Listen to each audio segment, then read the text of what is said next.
Hello and welcome back to another reading of the Destiny audio grimoire. Today we're going to take a look at the allies that we have either within the tower or elsewhere, at least up through the tower with factions and so on. Whole point I say of that is because there are several other allies that are not classified within these cards, but we'll get to them at a later point. Additionally, there is some stuff within the Traveler cards that we're not going to cover immediately as they are part of the Dreams of Alpha Lupi.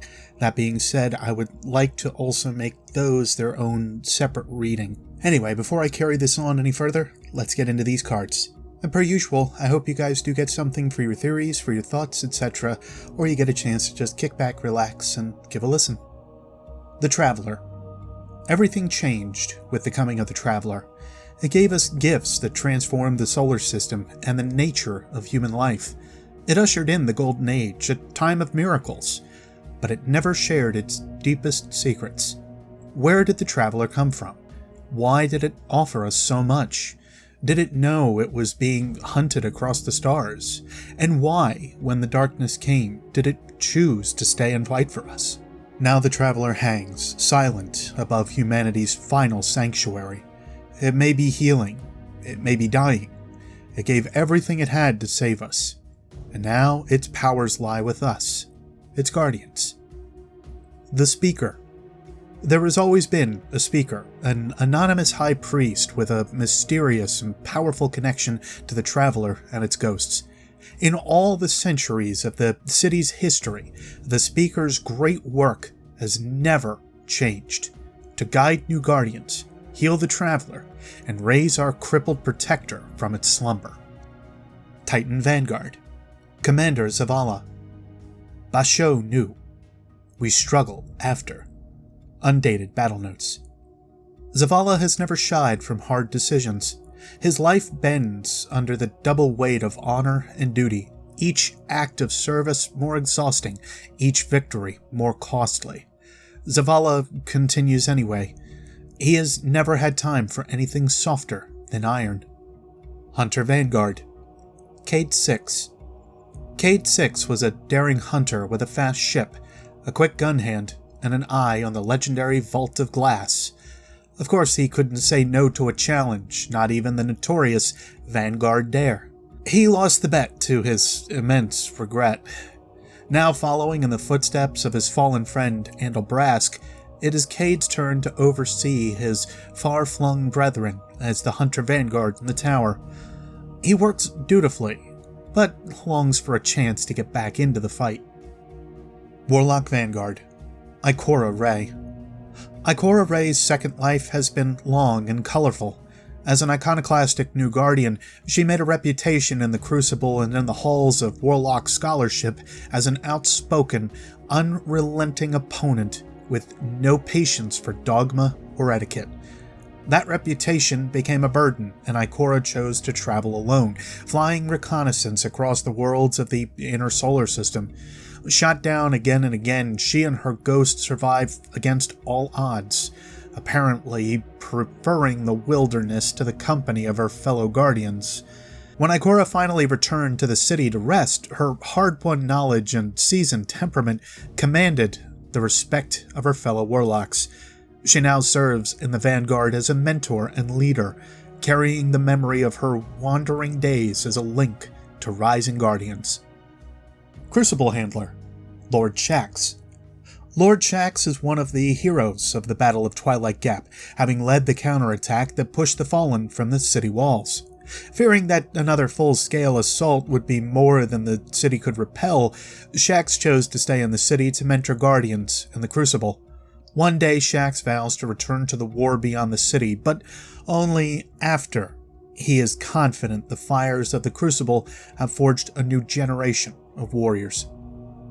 Future War Cult Faction Rep. Lakshmi 2. There is nothing Lakshmi 2 likes more than secrets. Her origins are unknown. Her appearance in the city was abrupt. She courts select guardians for initiation into the higher mysteries of the future war cult, espousing a brutal philosophy of endless struggle. Those who can tolerate Lakshmi's mocking hints and bloody-minded philosophy find her surprisingly good company. She seems to take genuine joy in her work, as if the secrets she guards have taught her to treasure every moment. Dead Orbit Faction Rep. Arak Jalal. Jalal is a man driven by the ghost of a dead future. Critics accuse Dead Orbit of nihilistic fatalism, and Jalal would be the first to agree that Earth is lost, the city a fatal trap. The Araks have no time for sentiment. Only an alien miracle prevented human extinction during the collapse. Jalal dreams of a diaspora to come, humanity a scent scattered across the stars, too far-flung for any single threat to reach. Jalal's utilitarian practicality drives him to bend laws and break rules in the name of Dead Orbit's great project. When the ultimate goal is human survival, any sacrifice can be justified. New Monarchy Faction Rep. Executor Hideo. An upstanding citizen, Hideo was once known for his lavish gifts to children and the elderly. Since he moved from plasteel manufacturing to the New Monarchy, he has been less forthcoming about his business and less free with his funds. But as one of the public faces of the monarchy, he speaks with genuine passion and conviction about the possibilities of a united future. Postmaster Caddy 5530. Stationed in the Tower Plaza, Caddy 5530 welcomes Guardians home from the frontier, delivers urgent messages, and tracks lost items. Caddy has adopted a colloquial repartee with the Guardians who frequent the tower. Whether this is the function of intricate sub-programming or a learned behavior is unknown. Cryptarch Master Rahul. Master Rahul's insatiable curiosity drove him to the tower, where, as resident cryptoarchaeologist, he can work directly with Guardians returning from the frontier. He decrypts matter engrams as a free service, and when he builds trust with a particular Guardian, he is happy to offer rare engrams for sale, although the scarcity of these artifacts forces him to ask for glimmer in compensation. Rahul's true love is history. He treats each new find as a chance to understand the glory of the Golden Age or the terrible truth of the collapse. Listen carefully to his murmurings. He may be the first to understand. Special Orders. Tess Everest. Tess earned her place in the tower working as a troubleshooter, a fixer with a solution to any kind of problem. Her connections go everywhere. It is difficult to make her speak about her monographs in abstract algebra or the string of peculiar jobs she's worked, but a word in her ear can open doors in surprising places. Guardian Outfitter. Eva Levante. Eva Levante provided services to the tower long before she actually took a place in it. Guardians would call for her work again and again, looking for marks of distinction, both new and old, and she began to craft emblems and shaders for the bold and discerning. These days, she has set up shop in the tower, taking quiet pride in the Guardians who train, fight, and fall under her sides. Shipwright. Amanda Holliday. Born on the road, daughter of pilgrims, Holliday grew up fixing and scavenging, maintaining the vehicles that saved her family from the wilderness. Her talent for engineering and her familiarity with Golden Age relics made her a leader among the tower's shipwrights. The terrors of Holliday's childhood galvanized her. She knows and respects the dangers that press against the city's walls, and her drive to rebuild the city's aerospace capabilities is driven as much by pragmatism as by her love of flight. Gunsmith. Banshee 44. Few merchants at the tower serve as vital a function as Banshee 44.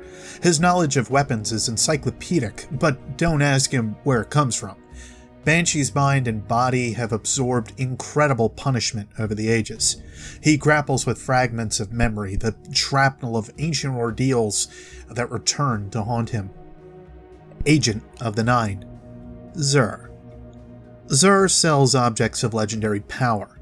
He accepts his own currency in service of his own enigmatic goals, or those of equally cryptic masters. Mysterious, too, is the nature of his presence in the tower. Does he have some arrangement with the Vanguard or the Speaker? Are there those among the Guardian elite who understand Xur's nature and ultimate purpose? Or have all efforts to control his comings and goings simply failed? Iron Banner Rep. Lord Saladin. A hero to the city and a legend in his own right, Saladin Forge led the city's defense during the battle for the Twilight Gap. His protégés, Commander Zavala and Lord Shaxx, now lead the Tower's Vanguard and the Crucible, respectively.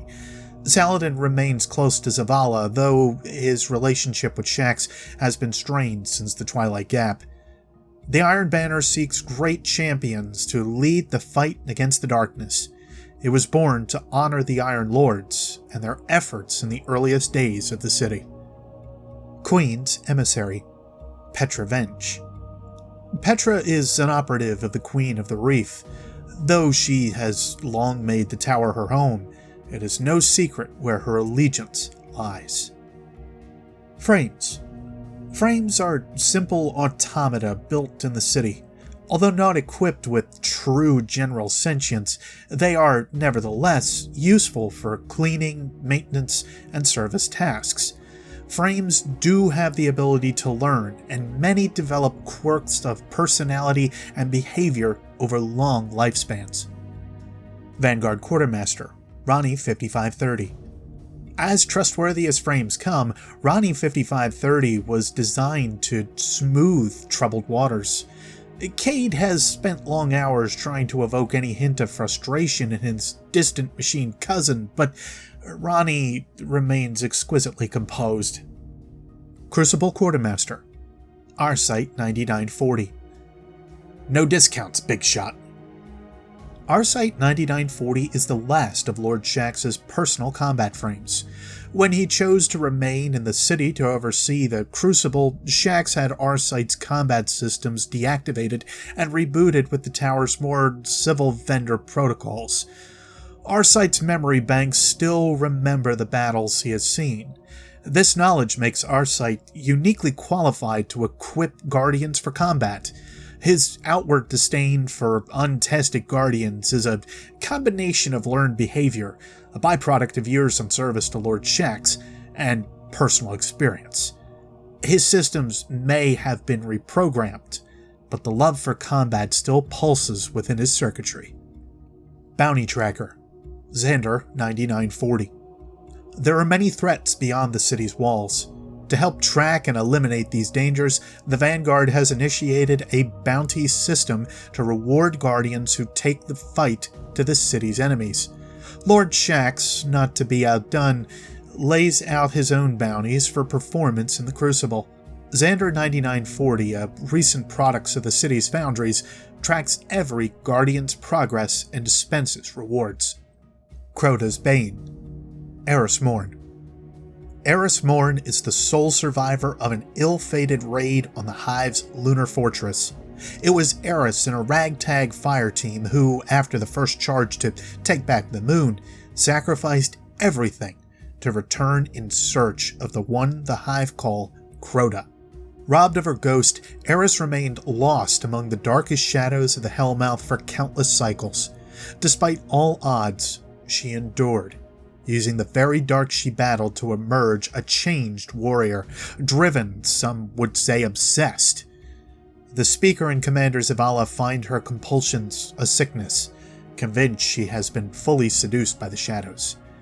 Though her warnings of Crota and his power are often dismissed as madness, Eris returns to the shadows time and time again, operating as one of Ikora Ray's Hidden, a clandestine group of Guardians tasked with silently infiltrating enemy strongholds and gathering vital intel for the Warlocks. Tyra Karn. Tyra considers herself an observer of history rather than a participant. In the time of the Iron Lords, Tyra was the keeper of their stories. Later, she helped found the Cryptarch Order, but withdrew from its day-to-day operation to concentrate on her studies. Tyra has dedicated decades sorting through recovered artifacts, documents, and ghost discoveries in hopes of bringing out the undeniable truths of our past. With the rise of Siva, Lord Saladin has convinced his old friend, to return to the Iron Temple. Shiro 4, Vanguard Scout. Shiro 4 is one of the Vanguard's most trusted scouts. Tasked with tracking and eliminating fallen threats, Shiro has traditionally spent most of his time making runs between Earth, Luna, and Venus, gathering intel and engaging in hit-and-run attacks on active fallen crews. Free of the burden of leadership that ties his mentor Cayde 6 to the tower, Shiro willingly aids the Vanguard whenever his skills are requested. This selflessness, combined with his talents for tracking, weapons crafting, and combat, makes Shiro an invaluable extension of the Vanguard's will beyond the city. Lady Aphrodite. In the Tales of the Iron Lords, Lady Aphrodite was one of the most prominent characters. She once threw Saladin like a javelin into a fallen walker, a city favorite retold for centuries. How she met her end is less clear, but the tales agreed that Aphrodite had long ago died after her final death. Until she returned. Now Aphrodite serves as the new Iron Banner representative while Lord Saladin devotes his attention to the Siva crisis. She urges Guardians to see the Banner tournament as a chance to strengthen their light, for fighting and for more metaphysical purposes. The Vanguard are also intrigued by Aphrodite's accounts of a non-military Guardian community in the Deep System, but Aphrodite, though happy to talk about the group's pacifist philosophies, refuses to disclose the settlement's location at present. Micah 9940. When not setting out sides of deer for the Iron Temple's wolves or putting down copious amounts of rock salt, Micah 9940 is tasked with handing out bounties to passing Guardians. The frame mechanics now refer to him as Lefty due to his habit of getting too close to the wolves while feeding them. Gabby 5530. When not handing packages to Guardians braving the frigid air surrounding Fellwinter Peak, Gabby 5530 cleans up after the wolves, refills the cauldron's reservoirs, and tends to the temple's herb garden. Because of its remote location, the Iron Temple is ideal for testing the frame's mechanics' latest code changes to prevent Gabby from having another incident. The factions. They've done more good than harm, by most calculations. In the city's earliest days, various factions vied for the hearts and minds of the refugee masses. Power struggles threatened to shatter an already tenuous existence. The following conflicts, known as the Faction Wars, brought the city to its knees. When the chaos grew intolerable, a gathering of Guardians fought to end the conflict. The new peace brought a new order. The city consensus and the Speaker ruled together, and the surviving great factions worked through civil channels to pursue their agendas. That order still holds, but as the city reaches out into the frontier, the factions see new opportunities everywhere, and a chance to win over Guardians to their cause. Future War Cult. There is no future but now, no truth but war. While the origins of the Future War Cult are greatly debated, their mark has been found on ancient chambers and encampments throughout the system, dating them back to the late Golden Age. Though their secrets are vast, they have proven indispensable in our struggle against the darkness, earning them power and respect in the city consensus and among Guardians. Ghost Fragment, Future War Cult. Record 343 Chasm 7887. Subject 22, admitted to the inner circle at 2400. A promising postulant. I regret to say he performed poorly. He was administered the standard medication, but refused to enter the device. Aren't people unpredictable? I suppose there'd be no point if they weren't, would there? He knows to keep silent. End record. Record 343 Chasm 7888. Subject 23 entered the device at 1100, a clever girl from the core district, an artist before she joined the war cult. At 1103 she reported a sensation of floating. At 1106 a sensation of lights within the darkness of the device. Between 11:06 and 11:32, she reported these lights variously as white, gold, and blood red. At 11:32, she reported a sensation of someone taking her hand, a stranger but also herself. 12 subjects have reported similar experiences. At 11:33, she reported the sensation we have called the opening of the veil. The device recorded temporal displacement of her consciousness to the order of 6 degrees. At 7, she began screaming. Brain scans near death. Removed from the device at 11:34. She believes without question that the device granted her a vision of the future, and that it was one of utter darkness. She thanked me for this enlightenment. She says it will make her stronger. Little ghost there in the corner of the sanctum. I see you blinking. Are you listening? Are you... End record. Record 343 Chasm 7889. The device at 12:22, and immediately the device reported displacement of his consciousness, visions of war and the city in flames. Subject 29 worked the supply channels on the slip before he joined the war cult. By 12:27 he was babbling, and by end record. Record 343 Chasm 7890. We have applied certain refinements to the device. Navarro found records of a prototype of the device at a Golden Age laboratory in Tibet, and Hari's team retrieved what was left of it. We are the first to see it operational in who knows how long. Too many subjects come back damaged, mad. We are grasping at straws. What do you think, little ghost? End record. Record 343 Chasm 7891. 47 human subjects, 11 report timelines in which the darkness has already prevailed, 13 report timelines in which the city has fallen, 23 babbled madness, hopeless, trapped. No wonder the device was abandoned. The human mind is too weak for it, too weak to look into the future or to understand what it sees. What the situation calls for, little ghost, is a better sort of witness. We found you in pieces in Siberia and repaired you as well as we could. What do you say? Are you well enough to travel? End record. Dead orbit. The traveler is not our only salvation. Another future lies out among the light of other stars. Dead Orbit's theology has developed from mere fatalism into an obsession with worlds beyond Earth. Now their focus is on the building of a star-faring fleet, cobbled together from the ashes of our past and the spoils of war. Ghost Fragment, Dead Orbit. Record 978, Eclipse 4165. Hello? Are you... Oh, please let it be alive. Wake up, little ghost, wake up. Just, please, give me some sign that you're listening. Alright, I know you're listening. Why would you be out here if you weren't to... It's a miracle I found you out here on this thing. I didn't know the Traveler sent its ghosts out this far from home.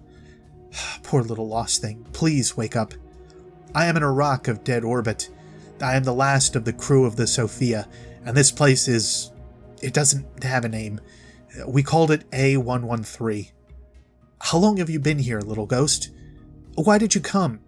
Listen, we came here on behalf of the fleet. We were scavengers. 61 days ago, a dead orbit scout detected an unknown presence in stationary orbit about Ceres, 133 West. Looked Golden Age by the signatures. Human, a small station, no prior records. I suppose we should have disclosed it to the tower, but we didn't. I didn't. That was my call. We wanted it for ourselves, whatever it was, for the fleet. If we told the tower, maybe they might have sent a guardian, not of our own making instead. It doesn't matter now, does it, little one? If I ramble, it's because I haven't slept in 7 days. 7.5 days ago, that was when the Sophia dropped into the belt. They saw us at once. We dropped and the alarms went off, and that was the end. That was the end right then. But they let us go on for another 7.5 days, didn't they? The alarms, hostile scan detected. An awoken ship had us in its sights just a couple 100 kilometers away, like it had been waiting for us. It could have wiped us out of space right then, but instead it crippled our engines and our comms, and then 4 days it played with us like a cat. We limped halfway round the belt, and it was always there. We abandoned the Sophia 1.5 days ago. We jumped ship to A113. I don't know what else to call it. I don't know what it was built for. There are these things like keyholes. The rangefinders say they go on for thousands of kilometers. The others went inside and found, well, some of them are still screaming about the eye. All the other voices that come back are more terrible. There's a salvage here, but it'll never come home. None of it. None of it except maybe you, little ghost. Wake up. Wake up. Go home. Tell them to strike A113 from the records. Tell them to forget the Sophia and the mission and her crew. End record. New Monarchy. Hope will be born from the collective triumphs of the King in us all. The new monarchy rose from the ashes of the faction wars with a simple, inclusive guiding tenet. Together, we will rise. Leery of the fragile state of the city's politics, the new monarchy maintains a watchful eye on the Speaker, the Consensus, and the Vanguard, seeking the leadership that will properly reign over the city and return our civilization to its golden age splendor. If that leadership cannot be found, then it must be created. Ghost Fragment, New Monarchy. The 7 tenets of the new monarchy. 1. To secure our walls against the enemy without. 2. To secure the rights and liberties of every upstanding citizen. 3. To sponsor the sciences of the city and to salvage the ruins beyond, so that our golden age might be reborn. 4. To support the Guardian Orders by leading the city in technological innovation. 5. To support the natural harmony of the city and to actively dissuade any group or individual that might disrupt that harmony. 6. To hold all individuals, compacts, and alliances to the highest standards of productivity and right behavior. 7. To, by vote of the consensus, abolish the consensus and transfer ultimate power in order that the rights and liberties of all citizens be secured to a single sovereign of unimpeachable character. And that'll conclude today's readings. Next up, we have another pretty long list of allies and so on. We'll hit the reef and a couple other things. Again, we'll do the stuff about the Dreams of Alpha Lupi in its own video, own reading here, mostly because I want to keep all of them in their own order. I think it makes a little bit more sense, especially when you hear them that way. Anyway, that is all for now. Thank you again for sitting down and listening to me here today, and I'll see you next space time. Take care.